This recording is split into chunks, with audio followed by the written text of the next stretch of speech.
Hey millionaire, we all know there are 1,000 ways to get rich in life. Some of them can be so surreal that they end up being the inspiration for a movie. In this video, we're going over the incredible story of Phyllis Penzo, who received a $3 million tip due to fortune, coincidence, and kindness. We'll also review some important lessons that we can learn from this story that will change your life forever. This story is definitely something special, so let's dive right in.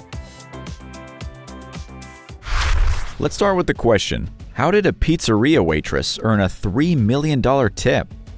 We all know the importance of tipping after receiving good service. In the end, tips are what makes the majority of an income for someone waiting tables. So when you're generous, most of them are very grateful.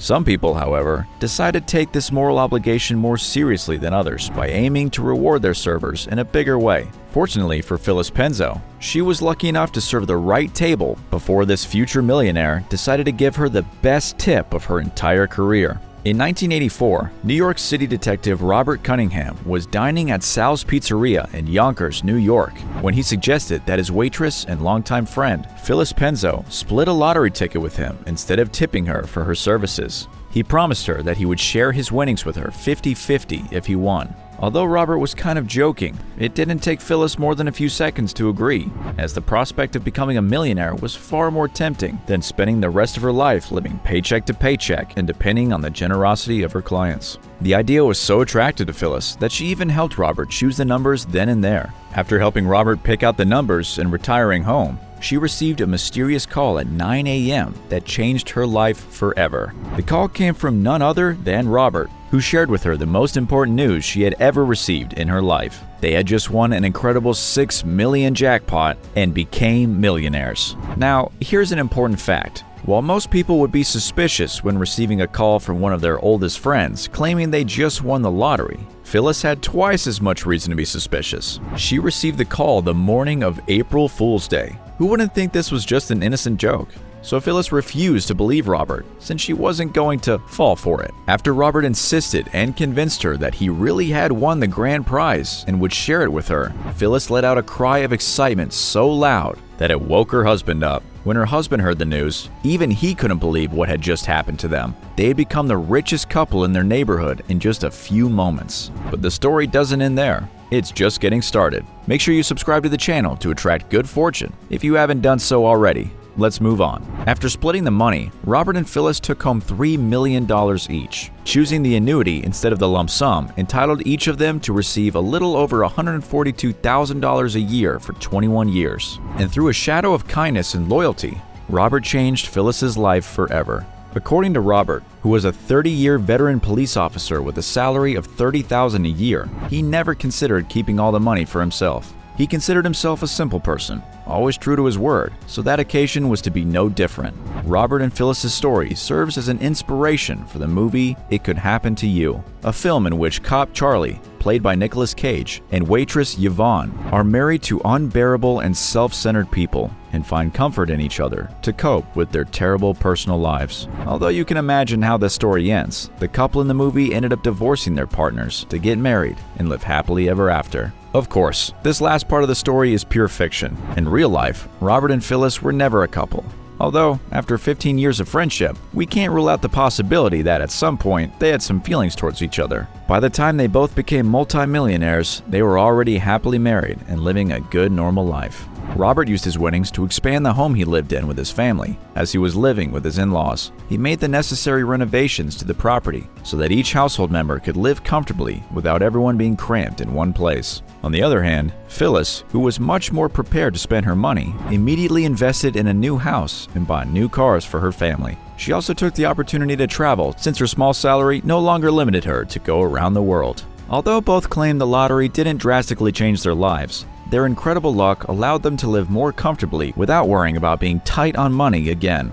One of the mistakes many millionaires make when they receive a large fortune after becoming lottery winners is that they end up spending their money on unnecessary things instead of using their wealth to live comfortably until the end of their lives. If you become a millionaire tomorrow and used all your money to buy a big mansion, luxury cars, and bathe in $100 bottles of champagne, that fixed amount of money would go by real fast trying to maintain that lifestyle. The story of Robert and Phyllis is an excellent example of how two people from humble origins who did not have a single penny in their wallets or financial knowledge knew how to manage their fortune to live in the best way possible. Of course, this story leaves us with great lessons that could be life-changing the day you become rich and even help you not to miss the chance to become a millionaire. So keep watching. What lessons can we learn from the story of Robert and Phyllis? Before we get into financial lessons, there is one big thing I think we can take away from this story: the importance of friendship and being true to our word. Being true to your word is extremely important to close incredible deals in the business world. However, our loyalty to our friends have a much deeper meaning than making a few $1,000,000. It's about living with yourself, knowing that you've done the right things. If you have trouble keeping your word or being loyal to your loved ones, life will punish you, but you will succumb to the psychological burden of having hurt the people you care about. Imagine how Robert would have felt if he knew he had betrayed his oldest friend. He would feel the burden every time he used his money. Of course, this story also teaches us another lesson: to be careful who you choose to share a lottery ticket with. While we would love for every person to be like Robert, the truth is that many people would have decided to take the money and lose a friend, abandoning their integrity in their quest to become a little richer. Suppose you want to keep your friendships without dealing with the possibility that by winning the lottery, the person who should have shared their winnings with you will appropriate your winnings. In that case, I suggest you buy your own ticket to avoid future problems. Of course, you would not necessarily have to listen to this advice, since each person is free to do with their money whatever they wish. However, I think it might help you save yourself a few headaches in the future. And finally, the last piece of advice I have to offer is to use your money wisely. Robert and Phyllis were able to enjoy their fortune because they knew how to manage it. Choosing to collect their prize in annual payments helped them by allowing them to receive a sum of $140,000 each for more than 2 decades. They didn't have the money or the means to buy a large mansion in the Caribbean the day after they collected their first payment. Of course, this doesn't mean that collecting all your winnings in one lump sum is no better than receiving them in annual payments. In the end, different circumstances dictate what's better for you at the moment of your win. However, the key to surviving the temptation of having $3 million in your bank account and not ending up spending them on necessities lies in developing your financial and emotional intelligence from an early age. One way to do that is by watching the videos we have on other lottery winners, their mistakes, and what they've done right. Reading books that can help you enrich your financial knowledge is also a great way to improve your financial IQ. Robert and Phyllis' story is a clear example of how sometimes reality can surpass fiction. And who knows, maybe if you stay true to your principles and are kind to people around you, you can become the next millionaire due to a quirk of fate. What would you do if you suddenly received $3 million due to the generosity of others? Let us know in the comments below.